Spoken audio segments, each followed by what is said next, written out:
오늘 하나님의 말씀 로마서 3장 1절에서 8절까지 말씀입니다. 로마서 3장 1절에서 8절까지 말씀 제가 읽어드리도록 하겠습니다. 그런즉 유대인의 나음이 무엇이며 할례의 유익이 무엇이냐? 범사에 많으니 우선은 그들이 하나님의 말씀을 맡았음이니라. 어떤 자들이 믿지 아니하였으면 어찌하리요? 그 믿지 아니함이 하나님의 미쁘심을 패하겠느냐? 그럴 수 없느니라. 사람은 다 거짓되되 오직 하나님은 참되시다 할지어다. 기록된 바 주께서 주의 말씀에 의롭다함을 얻으시고 판단받으실 때에 이기려 하심이라 함과 같으니라. 그러나 우리 불의가 하나님의 의를 드러나게 하면 무슨 말 하리요? 내가 사람의 말하는 대로 말하노니 진노를 내리시는 하나님이 불의하시냐? 결코 그렇지 아니하니라. 만일 그러하면 하나님께서 어찌 세상을 심판하시리요? 그러나 나의 거짓말로 하나님의 참되심이 더 풍성하여 그의 영광이 되었다면 어찌 내가 죄인처럼 심판을 받으리요? 또는 그러면 선을 이루기 위하여 악을 행하자 하지 않겠느냐? 어떤 이들이 이렇게 비방하여 우리가 이런 말을 한다고 하니 그들은 정죄받는 것이 마땅하니라. 아멘. 지금 사도 바울이 로마 교회의 유대인 그리스도인들에게 이야기하고 있었어요. 근데 지난주에 무슨 이야기를 했습니까? 겉으로 표면적 유대인이 아니고 육체에 받은 할례가 아니라고. 은밀한 이면적 유대인, 숨겨진 유대인, 그들이 스스로 숨기고 있는 그 속사람의 유대인이 진짜 유대인이고, 할례는 들나귀를 자르는, 그렇죠? 옛사람을 죽이는 것이 할례라고. 마음의 할례가 진짜다, 이 말을 지난주에 했거든요. 근데 사실 유대인들에게 있어서 지금도 아브라함의 자손이라는 유대인 그리고 할례라고 하는 것은 지금도 유대인들에게 있어서 가장 중요한 넘버 1, 2, 3 골라라 하면 거기 다 들어가는 것들이에요. 그런데 하물며 2000년 전에 바울이 그 유대인들에게 당신들이 아브라함의 후손으로 유대인 됐다라는 것은 전혀 중요하지 않다. 내면적인 유대인이 진짜 유대인이지 아브라함의 후손이든 아니든 그거 아무 상관없다. 당신들이 할례 받았다는 거 그것도 아무 의미 없다. 마음의 할례를 받지 않았다면 아무 의미 없다. 제가 유대인이면 죽여요. 이거는 유대인들이 그 당시에도 이미 거의 1500년 넘게 지켜온 그들의 정체성을 그냥 무시하고 있는 거거든요. 이게 우리는 제3자다 보니까 이 심각성이 잘 안 와요. 남자분들한테는 이렇게 설명하면 가장 쉬워요. 군대에 가면은 이렇게 1등병도 있고 병장도 있고 소위도 있고 뭐 대령 장군 있잖아요.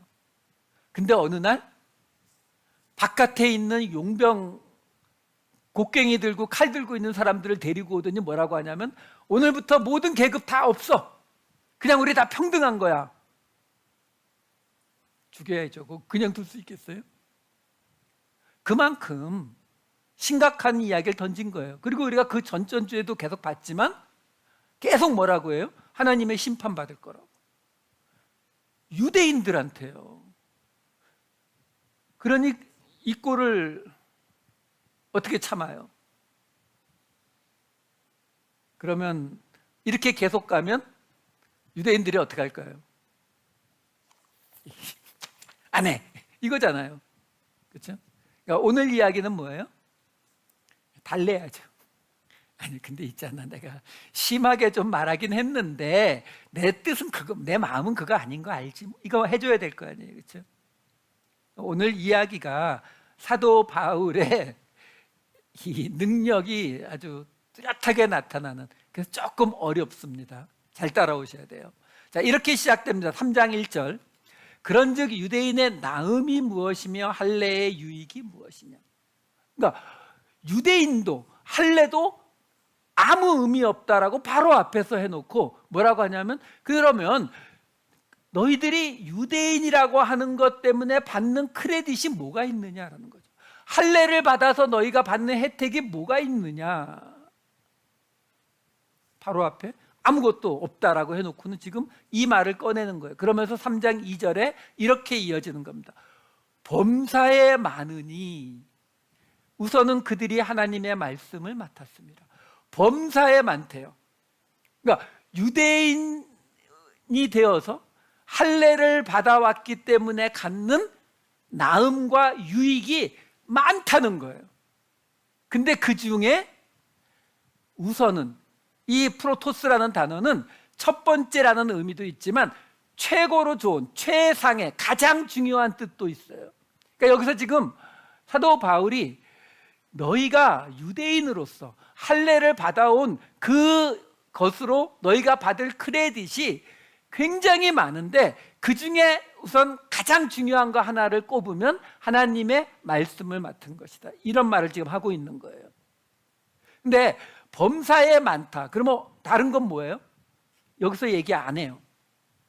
어디에서 나오냐면은 9장에 가서 나와요. 9장 4절 5절. 그들은 이스라엘 사람이라 그들에게는 양자됨과 영광과 언약과 율법과 예배와 약속들이 있고 조상들도 그들의 것이고 육신으로 하면 그리스도가 그들에게서 태어났다. 이게 로마서가 우리가 이해하기 어려운 이유 중에 하나가 뭐냐면, 우리는 이렇게 짧게 이야기하길 원하죠. 그리고 그 짧은 거 하나 안에서 결론을 딱딱 내주길 원해요. 이게 인터넷이 발달되면서 더 심해진 것 같아요. 저도 요즘은 긴 글을 읽으려면 집중하기가 굉장히 힘이 들어요. 세 줄 요약 없나 뭐 이런 거, 그렇죠? 근데 지금 사도 바울이 범사에 많으니라고 해놓고 우선은 하나님의 말씀을 맡은 것에 대해서 오늘 이야기를 하는데, 나머지는 9장에 가서 나온다고요. 그러니까 이게 그냥 쭉 읽으면서 따라가기가 굉장히 힘이 들어요. 어찌됐든요. 자, 문제는 그 말씀을 맡은 것, 하나님의 말씀을 맡은 게 지금 유대인으로서 나음, 할례를 받아온 것의 유익에 가장 먼저 중요한 것이다 라고 지금 이야기를 하는 거거든요. 자, 그러면 이 이야기는 유대인들을 아까 말씀드렸듯이 이번에는 다시 격려해 주기 위한 이야기예요. 왜 그래요? 우리가 이미 갈라디아서에서 보았지만 사도 바울이 말하는 것은 계속 은혜의 구원이잖아요. 그렇죠? 아까 말씀드린 것처럼 계급장 떼고 똑같다라는 거잖아요. 수천 년 동안 하나님을 믿어오고 하나님의 말씀을 지켜온 유대인들이 평생 모태신앙으로 태어나서 평생 교회에서 헌신하고 말씀 듣고 기도하면서 살아온, 그래서 내가 지금은 목사가 되고 장로가 되고 선교사가 됐는데, 어느 날 바깥에서 새로운 사람들을 우르르 데리고 오더니 오늘부터 그런 거 다 없이 계급장 다 띄고 다 똑같다 이렇게 말하면, 그러면 난 그동안 뭐 한 거야? 이렇게 되는 거잖아요. 아니, 그동안 열심히 하나님 앞에 와서 예배드리고 봉사하고 이랬는데 어느 날 다 똑같다 그러면 난 왜 했지? 이 생각 안 들겠냐고요. 은혜의 구원을 이야기하려면 필연적으로 따라오는 게 뭐냐면, 그러면 유대인들은 이거예요. 그러면 유대인들은 은혜의 구원이 말고 크레딧을 받을까요? 안 받을까요? 어렵죠. 이건 어디 가야 나오냐면 로마서 11장에 가야 나와요. 11장 몇 구절만 보고 넘어갈게요. 11장 1절에서 5절을 보시면, 내가 말하는 하나님이 자기 백성을 버리셨느냐? 그럴 수 없느니라. 나도 이스라엘이니요 아브라함의 씨에서 난 자여 베냐민 지파라 하나님이 그 미리 하신 자기 백성을 버리지 아니하셨나니 너희가 성경이 엘리야를 가리켜 말한 것을 알지 못하느냐 그가 이스라엘을 하나님께 고발하되 주여 그들이 주의 선지자들을 죽였으며 주의 제단들을 헐어버렸고 나만 남았는데 내 목숨도 찾나이다 하니 그에게 하신 대답이 무엇이냐 내가 나를 위하여 바알에게 무릎을 꿇지 아니한 사람 7,000명을 남겨두었다 하셨으니 그런즉 이와 같이 지금도 은혜로 택하심을 따라 남은 자가 있느니라. 이건 지금 사도 바울이 이방인들에게 하는 이야기예요. 이 뒷부분은 거기에 가서 사도 바울이 무슨 얘기를 하냐면 이방인들한테 지금 너희에게 내가 은혜의 구원을 설명해서 너희도 똑같이 하나님의 그 구원에 들어가게 되었다라고 말하지만 이스라엘 백성들 유대인들은 버림받았다는 뜻이 아니다. 그들을 버리신 게 아니라 그들도 하나님이 남겨둔 자들이 있다. 그래서 이 11장에 가면 계속 이어지는 24절엔 이렇게 나와요. 내가 원 돌 감람나무에서 찍힘을 받고 본성을 거슬러 좋은 감람나무에 접붙임을 받았으니 원가지인 이 사람들이야 얼마나 더 자기 감람나무에 접붙이심을 받으랴. 이방인인 너희가 지금 그 원가지, 원 감람나무 가지에 접붙임을 받아서 구원받게 됐다면 하나님이 이 원가지를 버리시겠느냐? 아니, 유대인들을 어떤 형태로든지 그들을 부르시고 택하신다. 25절 27절 볼까요? 형제들아 너희가 스스로 지혜 있다 하면서 이 신비를 너희가 모르기를 내가 원하지 아니하노니 이 신비는 이방인의 충만한 수가 들어오기까지 이스라엘의 더러는 우둔하게 된 것이라. 그리하여 온 이스라엘이 구원을 받으리라. 기록된 바 구원자가 시온에서 오사 야곱에게서 경건하지 않은 것을 돌이키시겠고 내가 그들의 죄를 없이 할 때에 그들에게 이루어질 내 언약이 이것이라 함과 같으니라. 온 이스라엘이 구원을 받을 것이다 라고 말하죠. 31절에 보시면은 너희가 전에는 하나님께 순종하지 아니하더니 이스라엘이 순종하지 아니함으로 이제 긍휼을 입었는지라. 이와 같이 이 사람들이 순종하지 아니하니 이는 너희에게 베푸시는 긍휼로 이제 그들도 긍휼을 얻게 하려 함이라.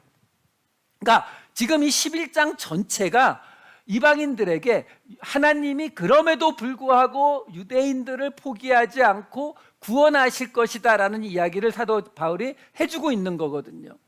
문제는 어떻게? 은혜의 구원으로 따지면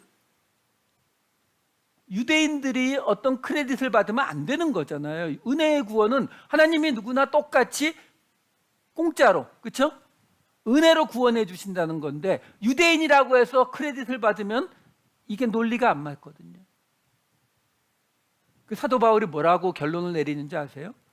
11장 33절 깊도다 하나님의 지혜와 지식의 풍성함이요 그의 판단은 헤아리지 못할 것이며 그의 길은 찾지 못할 것이로다. 말이 멋있죠. 한마디로 말하면 난 모르는데 크신 하나님은 무슨 방법이 있을 거야 이거예요. 여러분, 그런데 유대인들을 어떻게는 우리도 몰라요. 바울도 얘기 안 합니다. 근데 유대인들이 어떤 크레딧을 받는다라는 것은 분명하다는 거예요.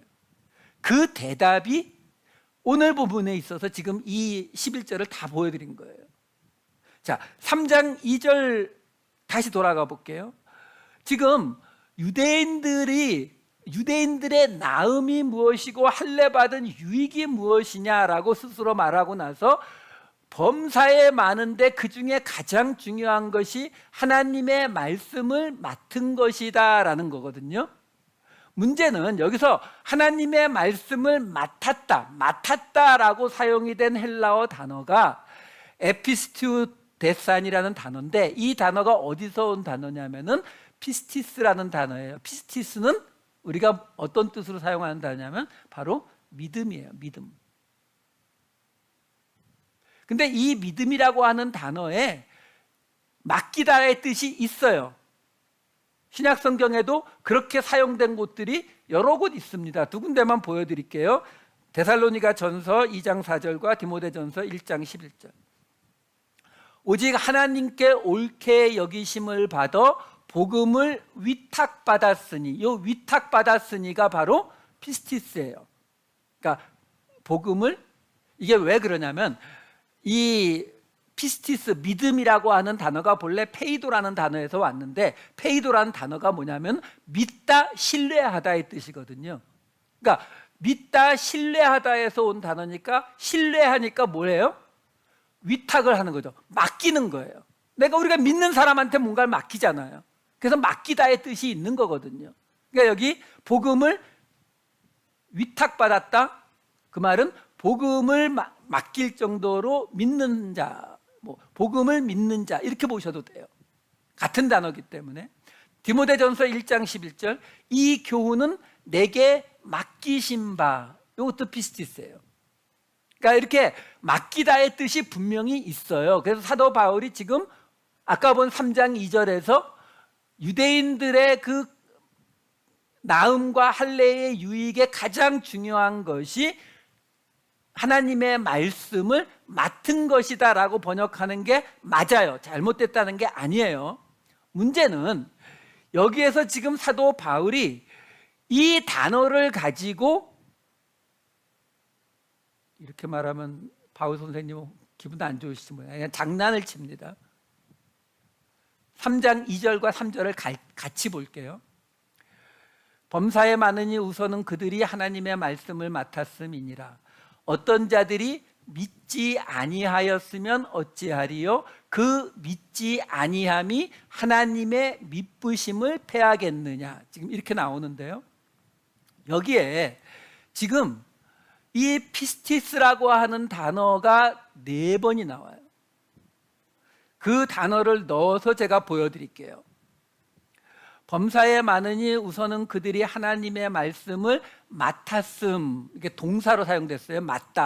맡았음이니라. 어떤 자들이 믿지 아니하였으면, 피스티스 앞에, 형용사 앞에 아가 붙어갖고 믿지 않았다가 되는 거예요. 아피스토스 동사예요. 그리고 어찌하리요? 그 믿지 아니함이 한 단어예요. 아피스토스 명사, 하나님의 믿으심. 여기 믿으심이라고 번역이 된 것도 피스티스 명사예요. 자, 제가 이걸 보여드리는 이유가 뭐냐면 여기에 지금 문장 구조상으로 2가지를 지금 사도 바울이 이야기를 하고 있어요. 뭐냐면 처음에 2개가 동사예요. 그러니까 하나님의 말씀을 맡은 것과 어떤 자들이 믿지 않은 것, 이게 2개가 동사란 말이에요. 그러니까 여기서 하나님의 말씀을 맡았다라는 게 같은 단어니까, 피스티스 같은 단어니까 그냥 말이 조금 이상하지만 믿는 걸로 바꿔드릴게요. 그러면 하나님의 말씀을 믿는 것이다. 유대인들의 지금 유익이 뭐냐면 하나님의 말씀을 믿는 것인데 어떤 자들은 믿지 않았다. 그래서 그 다음에 명사 2개가 나오는 거예요. 믿지 않는 것은 하나님의 믿음을 패하겠느냐, 이렇게 지금 짝이 지어지는 거예요. 그러니까 동사 2개, 명사 2개로 나누어 놨다고요. 사실 여기에서 우리가 이해하기 쉬운 단어로 바꾸면 4번째 나오는 하나님의 믿으심, 저 이것 때문에 국어사전도 찾아봤어요. 믿으심이 정확히 모르겠더라고요.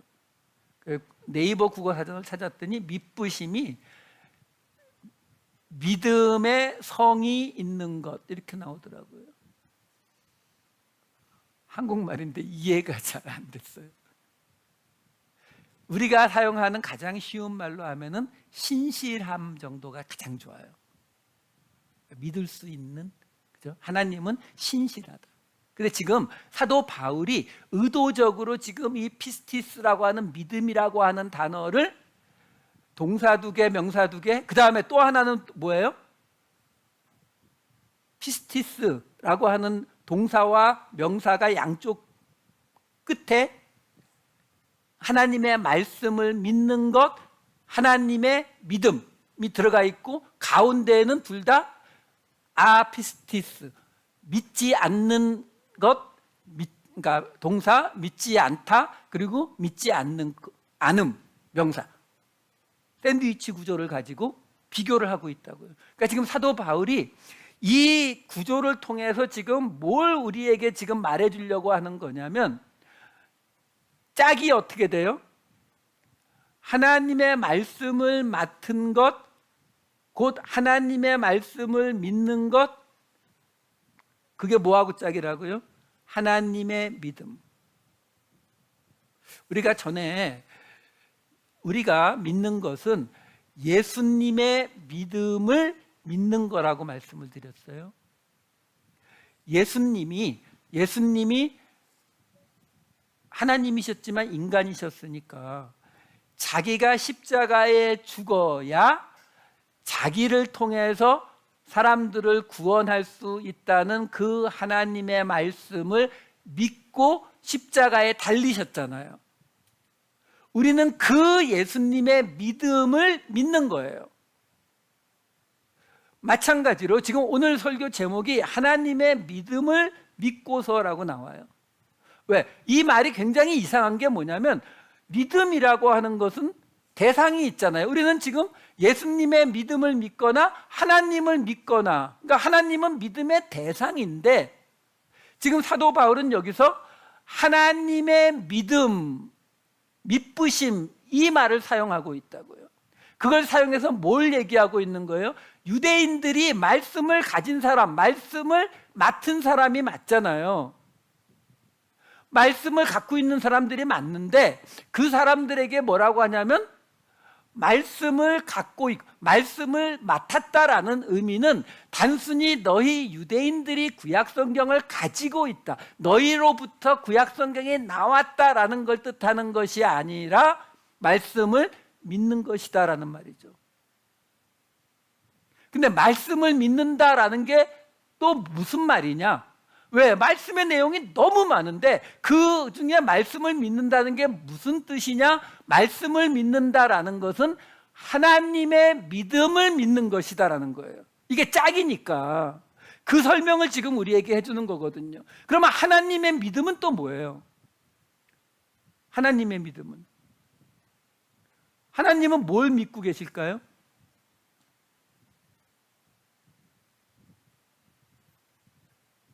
하나님은 우리를 믿고 계세요. 여러분, 지금 이 믿음에 그 가장 어울리는 그 번역이 신실함이라 그랬잖아요. 신실함이라는 이야기는 뭐예요? 하나님이 변하지 않으신다는 거죠. 하나님이 언제나 그 언약을 지키신다는 거잖아요. 근데 하나님의 언약이 뭐예요? 우리를 구원하시겠다는 거죠. 우리를 구원하시는 그 언약을 하나님은 신실하게 지키신다는 거잖아요. 그렇죠? 자, 이게 신실함으로 번역하면 여기까지가 끝이에요. 근데 이걸 하나님의 믿음으로 번역하면 뭐가 따라오느냐면은 하나님은 뭘 믿고 계시다고요? 우리가 돌아올 것을 믿고 계시죠. 우리가 돌아올 것을 믿지 않으면 하나님이 언약을 지키고 계시는 게 의미가 없죠. 여러분, 우리 그런 거 많이 알잖아요. 가끔 보면은 세상에서 큰 범죄를 저지르거나 또는 여러 가지 이유로 세상에서 욕을 먹는 사람들이 있잖아요. 아, 저런 사람은 태어나지 말았어야 됐다. 저 없애버렸으면 좋겠다. 우리 이런 생각을 갖게 하는 그런 뉴스들을 많이 보게 되잖아요. 그렇죠? 그럼에도 불구하고 그 사람을 포기하지 못하는 사람이 꼭 있죠. 그렇죠? 누구요? 부모님이요. 남들이 뭐라고 해도 부모는 포기 못하고 기다리죠. 왜요? 언젠가 회복될 거라고 기대하니까요. 믿으니까요. 지금 그 얘기하고 있는 거예요. 사도 바울이 지금 유대인들에게 무슨 말 하고 있는 거냐면 내가 너희들 심판받는다 그러고 너희들 지금 유대인이 아브라함의 후손인 거 할례 받은 거 이거 아무 의미 없다고 내가 계속 몰아쳤는데 그럼에도 불구하고 너희 유대인들에게는 크레딧이 있다는 거예요. 어떤 크레딧이요? 하나님이 너희를 포기하지 않고 계시다라는 거죠. 하나님이 아직도 너희들을 믿고 계시다. 그걸 믿는 것이 너희가 말씀을 맡은 자의 모습이다. 이 이야기를 지금 하기 위해서 이 이야기에 4개의 피스티스를 늘어놓은 거예요. 이게 편지거든요. 말로 하면 이걸 따라가기가 힘들지만 편지로 쓴 것이기 때문에 이걸 충분히, 아마도 이 당시 사람들에게서 자기들 언어기 때문에 이 피스티스를 사용하는, 이걸 지금 동사형으로 명사형으로 형용사형으로 막 사용하는 이 모습을 그냥 들으면서 이해할 수가 있었을 거예요. 아, 지금 사도 바울이 우리가 말씀을 맡은 유대인이라고 하는 것을 빗대어서, 말씀을 맡았다는 것은 말씀을 믿는다는 뜻이고, 말씀을 믿는다는 것은 결국 성경이, 구약이죠, 그 성경이 계속 말해오는 게 뭐예요? 하나님이 아브라함의 때로부터 끊임없이 실망하시지만 끝까지 포기하지 않고 우리를 기다리고 계시다. 지금 너희 유대인들, 지금 로마 교회 안에서 저렇게 이방인들하고 투닥거리고 싸워서 내가 좀 심한 소리 했지만, 그럼에도 불구하고 너희가 유대인이어서 받는 크레딧은 하나님이 너희들을 포기하지 않고 너희가 돌아오실 때까지 기다리고 계시다라는 것을 믿는 믿음이다 라고 지금 설명을 하고 있는 것입니다. 자, 그렇기 때문에 이제 그 다음에 이어지는 3장 4절로 넘어갈게요.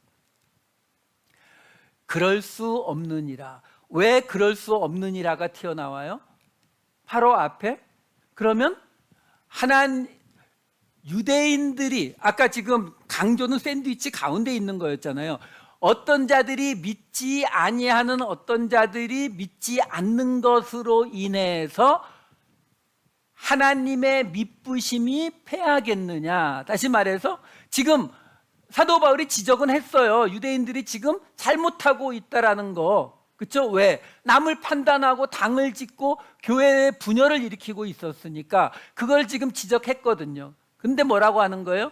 너희 중에 어떤 사람들이 믿지 아니하여서, 믿지 않는 불신의 죄를 짓고 있지만, 너희가 불신의 죄를 짓는 그것이 하나님의 믿음을 없앨 수 있느냐? 그럴 수 없다라는 거예요. 그러면서 무슨 이야기를 하냐면, 사람은 다 거짓되되 오직 하나님은 참되시다 할지어다. 기록된 바 주께서 주의 말씀에 의롭다함을 얻으시고 판단받으실 때에 이기려 하심이라 함과 같으니라. 자, 여기서요 둘로 나눠서 설명해 드릴게요. 우선 앞에 사람은 다 거짓되되 오직 하나님은 참되시다라고 말해요.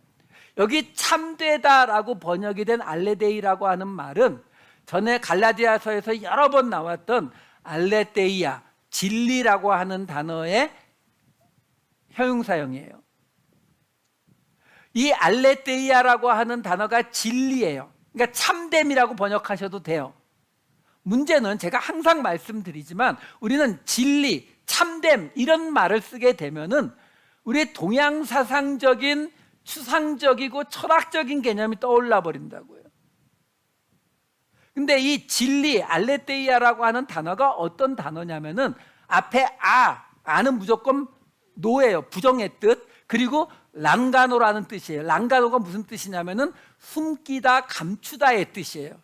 그러니까 숨기지 않는 것이, 숨기지 않으니까, 감추지 않으니까 그게 뭐예요? 그게 사실인 거고, 그게 진실인 거고, 그게 진리라고 하는 거죠. 그러니까 여기서 이 말을 해석할 때에는 그렇게 진리, 참됨 이렇게 하면은 너무 추상적으로 가버리니까 그냥 단어 그 뜻을 그대로 보시는 게 나아요. 사람은 다 거짓되지만 하나님은 감추시는 게 없다, 이렇게 보시면 돼요. 그냥 말 그 뜻 그대로. 자, 감추시는 게 없는데, 그러면서 뭐라고 하냐면 기록된 바 주의 말씀에 의롭다함을 얻으시고 판단받으실 때에 이기려 하심이라 함과 같으니라. 자, 말이 조금 어렵죠. 이 말은 시편 말씀을 인용한 거예요. 로마서에는 은근히 구약 인용이 나옵니다. 항상 말씀드리지만 이 당시에 성경은 구약만을 이야기하고 있었기 때문에 구약의 인용이 나왔다 하면은 중요하다라고 보시면 돼요. 자, 시편 말씀을 지금 인용을 하고 있는데 51편 4절 말씀을 볼게요. 여기 나오는 구절이에요. 내가 주께만 범죄하여 주의 목전에 악을 행하였사오니 주께서 말씀하실 때에 의로우시다 하고 주께서 심판하실 때에 순전하시다 하리이다. 이게 지금 다윗이요, 밧세바하고 사고를 치고 나서 선지자 나단이 와서 너 왜 나쁜 짓 했느냐라고 하니까 다윗이 나단 앞에 엎드려서 하나님 앞에 내가 잘못했습니다라고 하면서 한 이야기예요. 내가 주께만 범죄하여 주의 목전에 악을 행하였으니 주께서 말씀하실 때에 의롭다 하고 심판하실 때에 순전하다 하리다. 어쩌라는 것 같아요? 잘 이해가 안 되시죠? 읽어도. 이게 오해가 어디까지 갔는지 한번 보세요. 새 번역에 이렇게 번역을 해놓고 있어요. 주님께만, 오직 주님께만 나는 죄를 지었습니다. 주님의 눈앞에서 내가 악한 짓을 저질렀으니 주님의 판결은 옳으시며 주님의 심판은 정당합니다. 그러니까 지금 이 새 번역은 이 시편 51편 4절 말씀을 어떻게 보고 있는 거냐면, 다윗이 범죄를 저지르고 나서 선지자의 그 꾸지람을 듣고서 다윗이 뭐라고 하냐면, 제가 죄진 거 인정합니다. 그러니까 주님의 눈앞에서 내가 죄를 졌으니까 주님이 뭐라고 판결하셔도 옳고 주님이 어떤 벌을 내리셔도 정당합니다. 저 항복, 자수. 지금 새 번역이 그렇게 번역한 거거든요. 그런데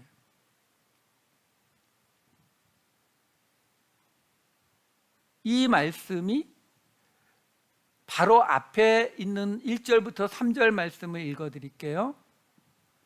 시편 51편 1절에서 3절 말씀을 보시면 이렇게 나와요. 하나님이여 주의 인자를 따라 내게 은혜를 베푸시며 주의 많은 긍휼을 따라 내 죄악을 지워주소서. 나의 죄악을 말갛게 씻으시며 나의 죄를 깨끗이 제하소서. 물은 나는 내 죄가를 아오니 내 죄가 항상 내 앞에 있나이다. 아까 4절은 뭐라고 했어요?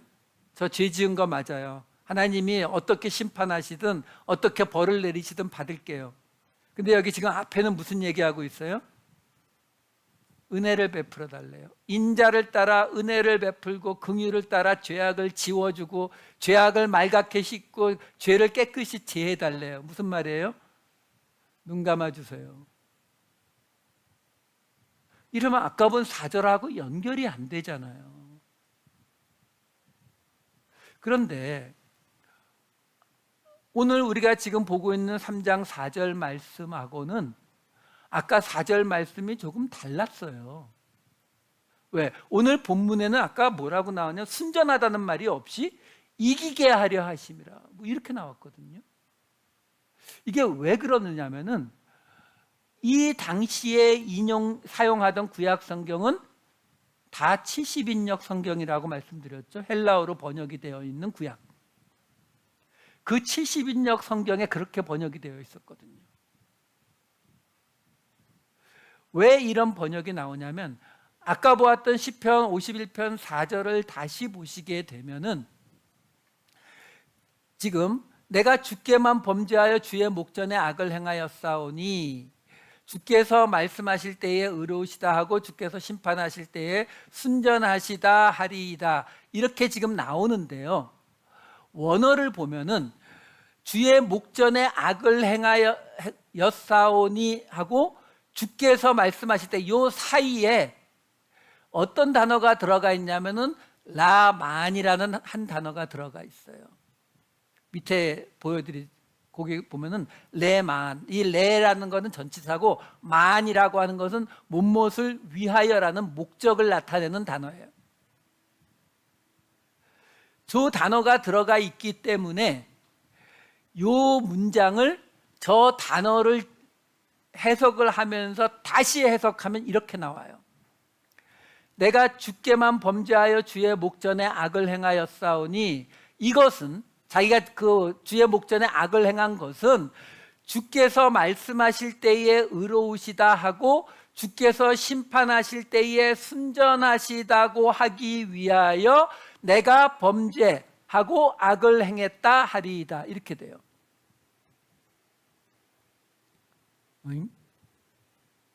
지금 이게 무슨 말이냐면요, 다윗이 지금 선지자 나단 앞에서 제 죄를 좀 용서해 주세요, 은혜를 베풀어 주세요 막 이래 놓고 그 다음에 뭐라고 하냐면, 내가 주께만 범죄하고 주의 목전에 악을 행한 이유가요, 나를 용서하심으로 주님의 말씀이 의로워지고 내 죄를 깨끗하게 그냥 씻어주시는 걸로 주님의 심판이 순전하시다 하기 위해서 내가 그 죄를 행한 걸로.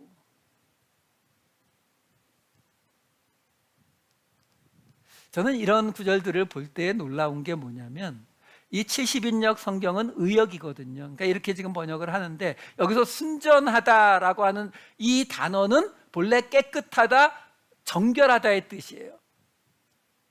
그러니까 지금 이 70인역 성경에서 이 문장을 어떻게 번역한 거냐면, 지금 다윗이 뭐라고 말하고 있는 거냐면, 제가 죄를 지었거든요. 죄를 지었는데 은혜로 좀 저를 용서해 주시면 안 돼요? 제 죄를 그냥 씻어 주시면 안 돼요? 하나님, 당신이 제가 죄를 지었는데, 하나님, 주님 앞에 죄 지은 거 맞는데 제 죄를 용서해 주시면, 제 죄를 그냥 은혜로 용서해 주시면 하나님의 말씀이 의롭다 하지 않겠습니까? 사람들이 하나님을 판단할 때에 하나님이 이기셨다라고 하지 않을까요? 이거 뭐예요? 은혜의 구원이요. 우리는 이게 용납이 돼요. 왜? 은혜의 구원의 시대를 살아가니까. 근데 이 70인역 성경은 예수님 오시기 약 150에서 200년 전에 번역된 거란 거예요. 그 사람들이 은혜의 구원의 개념을 알아요? 전혀 없죠. 그럼에도 불구하고 그들은 이 말씀을 이렇게 의역을 한 거예요. 나를 용서하심으로. 사람들이 그럴 거 아니에요. 하나님은 진짜 의롭다, 저런 죄를 그냥 용서해 주시네. 사람들이 하나님을 판단할 때에 하나님이 이겼다 라고 말하지 않겠습니까? 그러면 항상 문제는 누구예요? 저와 여러분 같이 교회 오래 다닌 사람들, 나름대로 교회에 헌신하고 열심히 예배드렸던 사람들이요. 아니, 간음하고 그 남편을 죽여 먹었는데, 근데 저 사람을 그냥 용서하는 게 하나님의 말씀이 의롭다 함이 되고, 하나님이 판단받을 때에 정결하다, 이겼다라는 이야기가 된다고? 그러면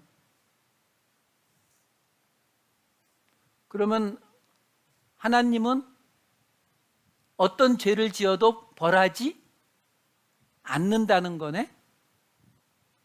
그 얘기로 가는 게 맞잖아요. 3장 5절로 넘어갑니다. 그래서 이어지는 말이 이렇게 나오는 거예요. 그러나 우리 불의가 하나님의 의를 드러나게 하면, 이게 지금 바로 앞에 있었던 이야기잖아요. 다윗의 불의가 하나님의 의를 드러나게 하면 무슨 말 하리요? 내가 사람들이, 한마디로 말하면 그거예요. 내가 니들이 속으로 무슨 생각할지 뻔히 아는데 뭐라고 한다고요? 진노를 내리시는 하나님이 불의하시냐? 그러면 저렇게 죄 지은 것도 그냥 용서하고 그냥 은혜로 받아주는 게, 그게 하나님이 말씀이 의로워지는 거고 하나님이 이기시는 모습이라면, 그러면 진노를 내리시는 하나님은 잘못된 거네. 진노를 내리시는 하나님이 불의하시냐라고 넘어가는 거죠. 그래서 그 다음 6절에 사도 바울이 이렇게 말을 하는 겁니다. 결코 그렇지 아니하니라. 만일 그러하면 하나님께서 어찌 세상을 심판하시리요? 여기서 또 사도 바울의 특기가 나오죠. 뭐냐면, 유대인들이 결코 받아들일 수 없는 이야기를 꺼내는 거예요. 뭐요? 하나님의 심판. 왜요? 이 당시 유대인들에게 있어서 하나님의 심판은 단순히 마지막 때에 우리를 구원하실 하나님의 개념이 아니에요. 왜? 우리가 알다시피 유대인들이 이집트에서 종살이 하다가 나온 때로부터 시작해서 편안히 살았을 때가 거의 없죠. 약속의 땅에 들어가서도 사사기 동안 내내 주변 민족들한테 들볶였고요. 다윗, 솔로몬 정도 그때 조금 빼고는 나머지 나라가 있었어도 아수르나 이집트의 거의 뭐라고 해야 되나요? 종속국가 같은 그런 형태로밖에 존재하지 못하다가 그나마도 멸망당한 것이 지금 이때로부터 약 500년, 800년 전이란 말이에요. 그러니까 이 유대인들에게 있어서 하나님의 심판은 어떤 의미로 와요? 하나님의 심판이 공의로운 심판, 정의로운 심판이 임할 것이다라는 구절들이 구약에 많이 나와요. 근데 더 많이 나오는 게 뭐냐면 그 하나님의 심판이 오면 어떻게 된다고요? 주변 나라들을 싹 없애버리고 우리 이스라엘이 다시 다윗의 왕국처럼 전 세계를 떵떵거리고 다스리는 그 날이 하나님의 심판이에요. 우리는 지금 하나님의 심판의 날 그러면은 지구 멸망의 날 또는 이 세상의 끝 이런 걸 생각하지만 이 당시 사람들은 그런 개념이 없었기 때문에 저 하늘나라에 이런 거 없어요. 이 땅에서 모든 것이 다 회복되고 쉽게 말하면 우리가 이집트나 아수르 같은 대제국이 되는 거, 이게 그들이 생각하는 하나님의 심판이거든요. 그러니까 이들에게 있어서 하나님의 심판이 없다? 이건 말이 안 돼요. 몇 군데만 보여드릴게요. 창세기 18장 25절 주께서 이같이 하사 의인을 악인과 함께 죽이심은 부당하오며 의인과 악인을 같이 하심도 부당하나이다. 세상을 심판하시는 이가 정의를 행하실 것이 아니니까. 그러니까 지금 심판에 정의를 하는 것이 심판이라고 말을 하잖아요. 이사야 33장 22절 대저 여호와는 우리 재판장이시요 여호와는 우리에게 율법을 세우시니요 여호와는 우리의 왕이시니 그가 우리를 구원하실 것임이라.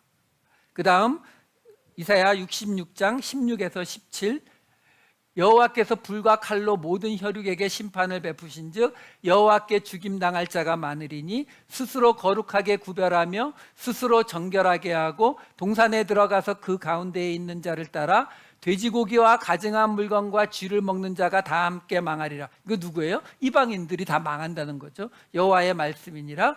20절 나 여호와가 말하노라 이스라엘 자손이 예물을 깨끗한 그릇에 담아 여호와의 집에 드림같이 그들이 너희 모든 형제를 문 나라에서 나의 성산 예루살렘으로 말과 수레와 교자와 노새와 낙타에 태워다가 여호와께 예물로 드릴 것이요. 그러니까 주변에 있는 모든 나라들이 이스라엘의 뭐라고 해야 되나요? 종속국가가 되는 것이 이스라엘 사람들이 꿈꾸는 하나님의 심판이거든요. 그러니까 마치 이거는 뭐하고 똑같으냐면 지금 사도 바울이 뭐라고 했다고요? 그 하나님이 그러면은 진노하시는 하나님이 잘못됐다는 거냐? 그러니까 하나님은 더 이상 벌하지 않으신다는 거냐? 라고 말하면서 그렇지 않다라고 이야기한 거잖아요. 그렇지 않은데 그렇지 않은 게 뭐라고요? 아까 보았던 3장 6절에 하나님이 심판을 그렇다면 어떻게 하나님이 세상을 심판하시겠느냐? 진노하지 못한다면 하나님이 세상을 심판하지 못한다. 근데 유대인들은 하나님의 심판이 없다라는 건 결코 못 받아들이는 거죠. 마치 우리가 일본의 식민지로 살아가는데 교회에서 설교를 하면서 뭐라고 설교하냐면 우리는 결코 독립할 수가 없습니다라고 설교하는 거랑 똑같거든요. 그걸 어떻게 받아들이냐고요. 그러니까 사도 바울이 이 한마디로 유대인들의 질문을 막아버리는 거죠. 그래 지금 너희가 볼 때에 아니 그러면 다윗처럼 죄를 지은 그런 사람도 은혜로 용서를 해주는 것이 하나님의 의로우심을 보여주는 거라면 그러면 더 이상 죄 지은 자를 벌을 안 한다는 말이네? 라고 말할 때 사도 바울이 하나님이 죄 지은 자를 벌을 안 한다는 이야기는 하나님이 심판을 안 하신다는 이야기가 되는데, 하나님이 심판을 안 하시면 너희는 이렇게 나라 없는 백성으로 영원히 살아가게 될 건데 그거 받아들일 수 있어? 아니잖아. 하나님의 심판이 있어. 그러니까 은혜로 구원받음에도 불구하고 하나님의 심판은 존재한다. 하나님의 진노는, 죄에 대해서 진노하시는 하나님은 존재한다 라고 설명을 하고 있는 거예요. 그러면서 3장 7절 8절로 들어갑니다. 그러나 나의 거짓말로 하나님의 참되심이 더 풍성하여 그의 영광이 되었다면 어찌 내가 죄인처럼 심판을 받으리요? 또는 그러면 선을 이루기 위하여 악을 행하자 하지 않겠느냐? 어떤 이들이 이렇게 비방하여 우리가 이런 말을 한다고 하니 그들은 정죄받는 것이 마땅하니라. 이게 지금 어떻게 되어 있는 거냐면요, 사도 바울이 말하고 있는 게 아니라 이 사람들이, 지금 불만을 가진 유대인들이 너희들 속에서 또 이런 생각도 할 수 있는데, 내가 거짓말을 하면 해서 그 거짓말을 은혜로 용서해 주는 하나님의 참, 그러면 내가 거짓말을 하면 할수록 하나님의 참되심이 더 풍성해지고 그 영광이 더 된다는 거 아니냐. 그러면 내가 하나님의 그 참되심을 더 풍성하게 하고 하나님의 영광을 더 많이 만들어내는데 내가 잘못한 것이 그게 하나님의 심판을 받을 수 없는 거 아니냐. 마치 우리 무슨 말하고 똑같아요? 중고등부 가르치면 꼭 나오는 질문 중에 하나예요. 조금 생각한다는 애들이 질문하죠. 선생님, 가룟 유다가 배반하지 않았으면 예수님 십자가 못 지었는데, 그러면 가룟 유다가 예수님의 구원에 엄청난 일을 한 거잖아요. 그럼 그게 죄가 되나요? 그 얘기하는 거예요. 내가 죄를 지어서 하나님의 참되심이 더 풍성해지고 영광이 된다면 내가 왜 그 죄에 대해서 심판을 받아야 됩니까? 또 선을 이루기 위해서, 그러니까 하나님을 높이는 방법. 오늘 끝나고 나이트클럽 갑시다. 그렇죠? 또는 어떻게 할 수 있어요? 어떤 사람한테 사기쳐서 돈을 뺏어 먹었는데 그 사람이 그 문제 때문에 하나님 앞에 기도하다가 어느 날 응답을 받고 은혜를 받았어요. 그랬더니 쓱 나타나서 내가 미안하긴 한데 나 덕분에 은혜 받았잖아. 그렇게 말할 거라는 거예요. 그런 사람들이 지금 사도 바울이 말하고 있는 이 은혜의 구원에 대해서 저렇게 말하고 다닌다. 저 사람들 지금 죄를 지어도 그 죄가 하나님의 영광을 돌리는 거라고 말하고, 자기들이 나쁜 짓 해놓고도 그게 선을 이루기 위한 거라고 말하고 다닌다라고 하니 그들은 정죄받는 것이 마땅하니라. 요 끄트머리는 사도 바울이 쉽게 바꿔드릴게요. 그런 애들은 하나님의 은혜에 해당 안 되는 것 같아. 이러고 끝내는 거예요. 자, 우리 말씀을 정리해 봅시다. 지금 가장 중요시되고 있는 것이 뭐냐면 바로 금방 나온 것처럼 은혜의 구원이라고 하는 것이, 죄를 은혜로 사해 주는 것이, 그러면 우리에게 도리어 죄를 만드는, 죄로 인도하는 꼴이 되지 않겠느냐라고 하는 것이, 여러분 그거 아시죠? 감리교가 왜 생겼는지 아세요? 우리 장로교 때문에 생겼어요. 장로교가 왜요? 우리가요, 한 번 받은 구원은 취소되지 않는다고 하거든요. 그럼 사람은 2000년 전이나 지금이나 똑같아요. 어디로 가요? 한 번 받은 구원은 취소되지 않는데요. 그러면 이제부터 무슨 짓을 해도 나는 천국 가는 거잖아요. 그래서 사람들이 어땠다고요? 날이 갈수록 강아지판, 너무 가니까 웨슬리가 저건 아닌 것 같은데, 감리교는요 구원이 취소될 수 있다고 해요. 왜요? 그러니까 취소 안 된다고 하니까 나타나는 모습이 이게 믿는 자의 모습이 아니거든요. 이건 아닌 것 같아. 이렇게 된 거거든요. 여러분은 어떻게 생각하세요? 사도 바울은 이 이야기를 6장에 가서 꺼내줍니다. 6장 1절 2절에 이렇게 나와요. 그런즉 우리가 무슨 말을 하리요? 은혜를 더하게 하려고 죄에 거하겠느냐? 그럴 수 없느니라. 죄에 대하여 죽은 우리가 어찌 그 가운데 더 살리요? 조금 더 볼까요? 6절, 11절, 14절. 우리가 알거니와 우리의 옛사람이 예수와 함께 십자가에 못 박힌 것은 죄의 몸이 죽어 다시는 우리가 죄에게 종노릇 하지 아니하려 함이니. 11절. 이와 같이 너희도 너희 자신을 죄에 대하여는 죽은 자요 그리스도 예수 안에서 하나님께 대하여는 살아있는 자로 여길지어다. 14절. 죄가 너희를 주장하지 못하리니 이는 너희가 법 아래에 있지 아니하고 은혜 아래에 있음이라. 사도 바울의 이야기는 뭐예요? 은혜의 구원을 믿는다면, 하나님의 믿음을 믿는다면 우리는 그 모습이 안 나타난다. 표정들이 전혀 부담이 안 되시는 표정들이시네. 이거 심각합니다. 왜? 우리는 은혜의 구원을 믿잖아요. 근데 우리에게서 끊임없이 죄의 모습들이 나타나잖아요. 그러면 이 문제를 어떻게 해결할 것인가의 문제죠.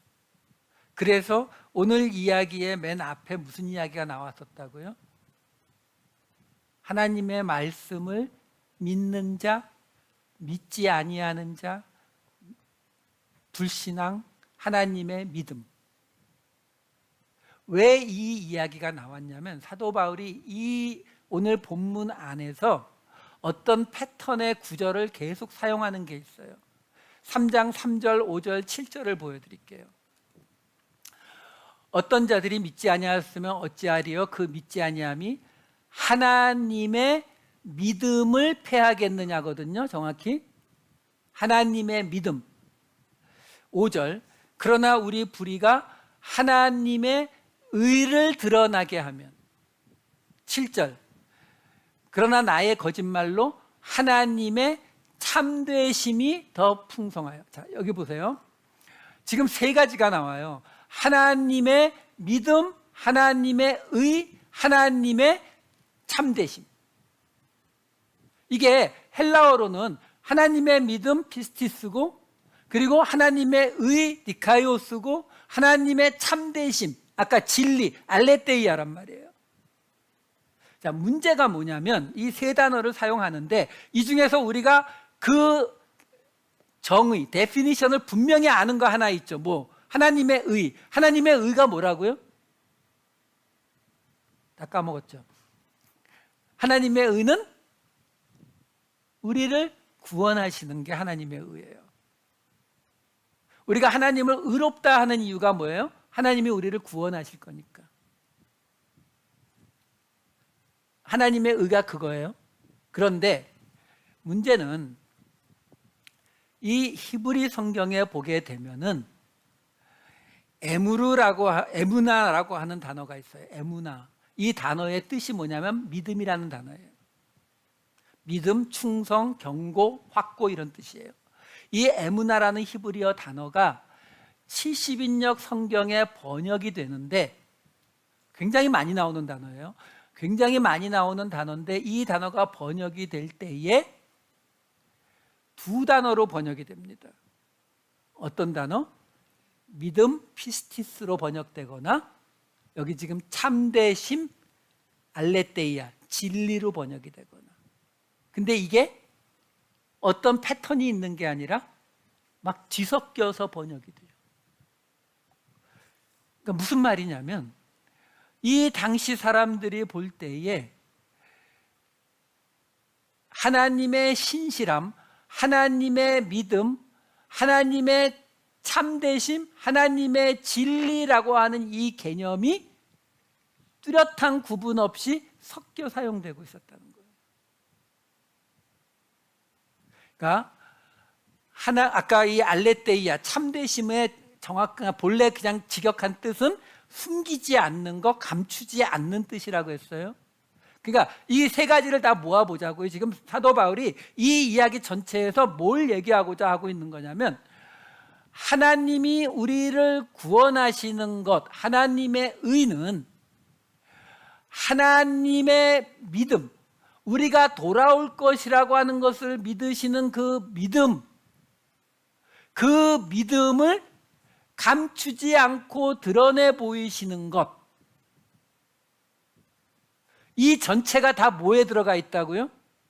우리의 믿음, 유대인들의 나음이 무엇이고 할례의 유익이 무엇이냐, 범사에 많은데 그 중에 가장 중요한 것이 말씀을 맡은 것, 말씀을 믿는 것이다. 우리가 말씀을 믿는 것은 하나님이 우리가 돌아올 것을 믿으시고 몇천 년이 지나도 그걸 바꾸지 않고 기다리신다는 것을 믿는 것인데, 하나님의 믿음은 하나님이 숨기지 않으시고 우리에게 밝히 보여주시는 것이다.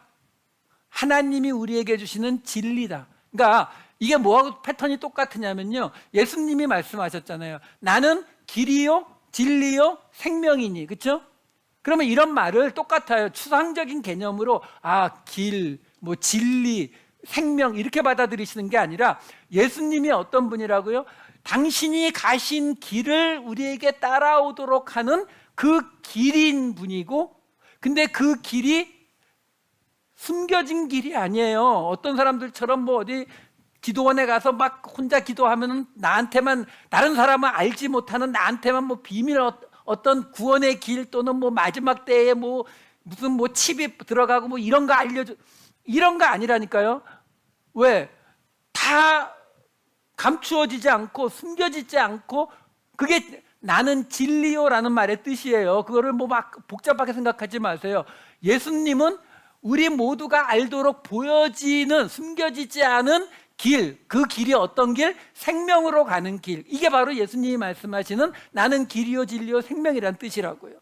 그것처럼 지금 여기서 사도 바울이 하나님의 의, 하나님의 믿음, 하나님의 진리, 하나님의 참되심을 하나로 묶어서 모아 매치시키고 있다고요. 우리가 말씀을 믿는 것, 그러니까 우리가 말씀을 믿는다, 우리가 하나님을 믿는다라는 그 말은 하나님이 우리를 구원하실 것의 그 길이 우리에게 주어져 있다는, 숨겨지지 않고 있다는 진리, 알레테이아, 그 하나님이 우리가 돌아올 것을 기다리고 계시다는 그 믿음, 피스티스, 이것을 믿는 것, 그게 먼저 하나님을 믿은 자들, 유대인들의 나음, 할례 받은 자들의 유익이 되는 거라고요.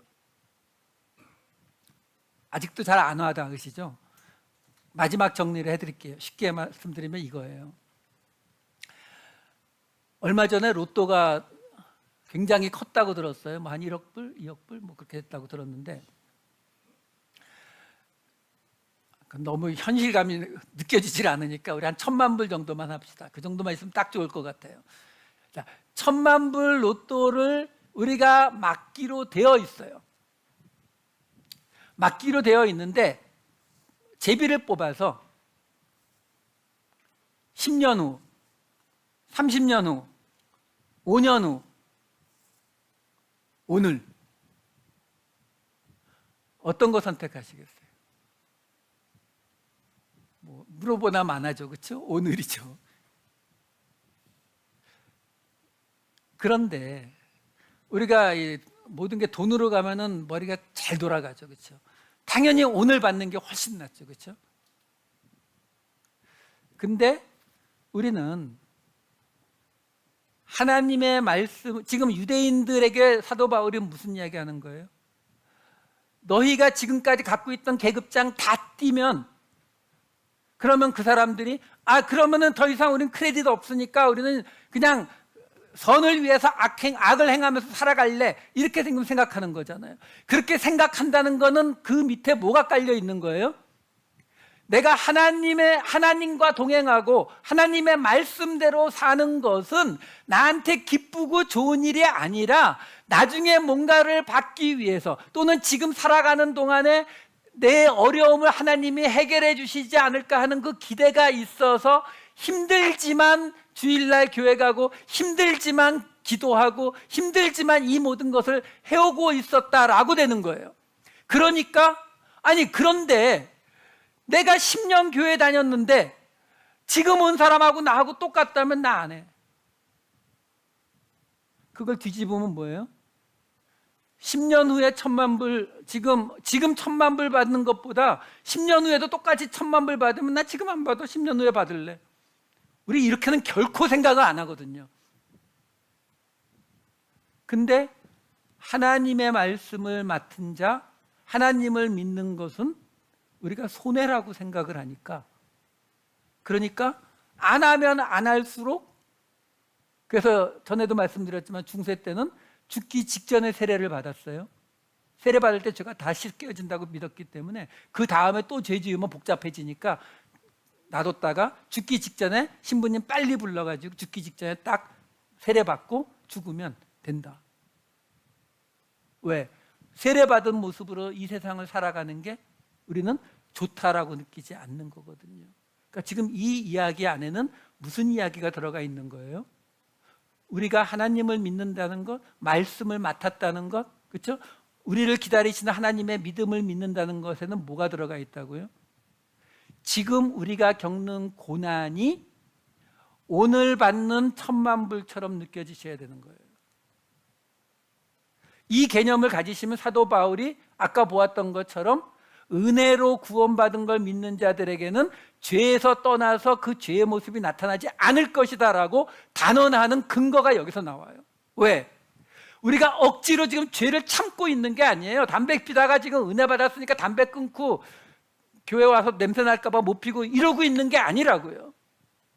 그 상태가 너무 좋아서 은혜로 구원받았음이 너무 기쁘면 하루라도 빨리 받고 싶은 거잖아요. 그래서 사도 바울이 이야기하는 거예요. 너희가 지금 내가 이런 경고들을 한다고 해서 너희가 지금 마음이 흔들리느냐? 아니, 너희가 받은 유익이 있잖아. 뭐요? 그 하나님의 영원한 생명의 말씀을 저 사람들은 2000년 뒤에 받았는데 너희는 2000년 전에 받았잖아. 1,000,000불을 2000년 뒤에 받는 거하고 지금 받는 거하고 이게 어떻게 같을 수 있니? 근데 어떻게? 그렇지 않으면 차라리 악을 행하지 라는 생각이 들 수 있느냐? 그러면 안 된다. 그것은 너희를 기다리시는 하나님의 믿음을 믿는 것이 아니다라고 이야기하는 것입니다. 마지막 결론입니다. 하나님은 지금도 우리를 포기하지 않으세요. 아까 말씀드렸잖아요. 유대인들을 어떻게 구원하실지는 모르겠지만 분명한 것은 그 유대인들을 선택하신 하나님이 그들을 포기하신다고 한 적이 없다. 그러니까 구원하실 것이다. 우리도 마찬가지예요.